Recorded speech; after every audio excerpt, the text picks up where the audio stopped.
హెజ్కేలు గ్రంథం 7వ అధ్యాయం. మరియు యెహోవా వాక్కు నాకు ప్రత్యక్షమై ఇలాగు సెలవిచ్చెను, నరపుత్రుడా, ప్రకటింపుము, ఇశ్రాయేలీల దేశమునకు అంతము వచ్చి ఉన్నది, నలుదిక్కుల దేశమునకు అంతము వచ్చే ఉన్నదని ప్రభువు యెహోవా సెలవిచ్చుచున్నాడు.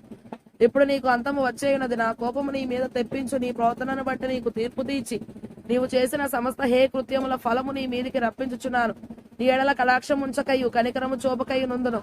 నేను యెహోవానై ఉన్నానని నీ వెరుగునట్లు నీ ప్రవర్తన ఫలము నీవు అనుభవింపజేసేదను. నీ హే కృత్యములు నీ మధ్యనే ఉండనిత్తురు. ప్రభువైన యెహోవా సెలవిచ్చినదేమనగా, దురదృష్టము, వింతైన దురదృష్టము సంభవించుచున్నది, అంతము వచ్చుచున్నది, అంతమే వచ్చుచున్నది, అది నీ కొరకు కనిపెట్టుచున్నది, ఇదిగో సమీపమాయను. దేశ నివాసులారా, మీ మీదికి దుర్దినము వచ్చుచున్నది, సమయం వచ్చుచున్నది, దినము సమీపమాయను. ఉత్సాహధ్వని కాదు, శ్రమధ్వనియే పర్వతముల మీద వినబడుచున్నది. ఇంకా కొంతసేపటికి నేను నా క్రోధమును నీ మీద కుమ్మరింతును, నీ మీద నా కోపమును నెరవేర్చుచు నీ ప్రవర్తనను బట్టి నీకు తీర్పు తీర్చి నీ సమస్త హే కృత్యముల ఫలము నీ మీదికి రప్పించదును. యెహోవానగు నేనే నిన్ను మొత్తువాడనై ఉన్నానని నీ వెరుగునట్లు నీ ఎడల కటాక్షం ఉంచకయు కనికరము చూపకయు నుందును. నీ ప్రవర్తన ఫలము నీవు అనుభవింపజేసేదను.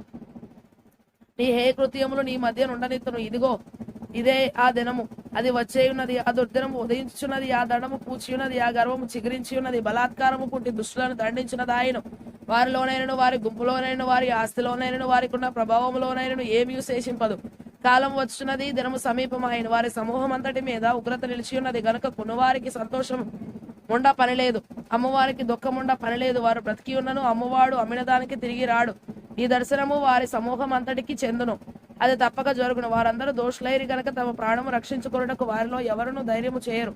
వారు సర్వసిద్ధులై బాకానాదము చేయుదురు గాని వారి సమూహం అంతటి మీదికి నా ఉగ్రత వచ్చి ఉన్నది గనుక యుద్ధమునకు పూనుకొని వాడొకడును ఉండడు. బయట ఖడ్గమున్నది, లోపల తెగులును క్షామమును ఉన్నవి.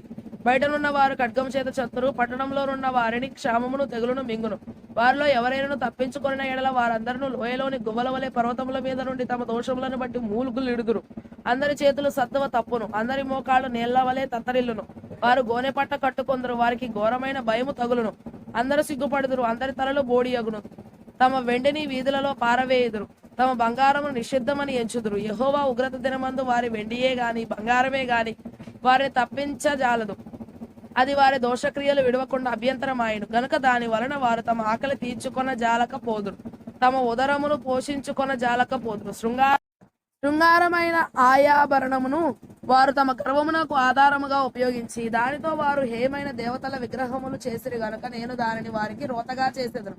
వారు దాన్ని అపవిత్రపరచునట్లు అన్యుల చేతికి దోపుడు సొమ్ముగాను దుర్మార్గులైన జనులకు లూటిగాను నేను దానిని అప్పగించెదను. వారిని చూడకుండా నా ముఖమును నేను త్రిప్పుకొందును గనుక శత్రువులు నా నిధి స్థానమును అపవిత్రపరచుదురు. దొంగలు చొరబడి దానిని అపవిత్రపరచుదురు. దేశము రక్తముతో నిండి ఉన్నది, పట్టణం బలాత్కారముతో నిండి ఉన్నది. సంఖ్యలు సిద్ధపరచు, బలాఢ్యుల అతిశయము ఆగిపోవునట్లును వారి పరిశుద్ధ స్థలములు అపవిత్రములగునట్లును అన్యజనులలో దుష్టులను నేను రప్పించేదను. ఆ దుష్టులు వారి ఇండ్లను స్వతంత్రించుకొందురు. సమూల ధ్వంసము వచ్చేయున్నది. జనులు సమాధానం కొరకు విచారించుచున్నారు గాని అది వారికి దొరకదు. నాశనం వెంబడి నాశనము కలుగుచున్నది, సమాచారం వెంబడి సమాచారం వచ్చున్నది.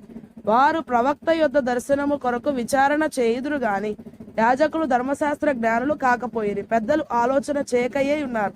రాజు వ్యాకుల పడుచున్నాడు, అధికారులు భీతి నొందుచున్నారు, సామాన్య జనులు వణకుచున్నారు. నేను యెహోవానై ఉన్నానని వారు తెలుసుకొనున్నట్లు వారి ప్రవర్తన ఫలము నేను వారి మీదికి రప్పింపబోచున్నాను. వారు చేసిన దోషములను బట్టి వారికి తీర్పు తీర్చబోచున్నాను.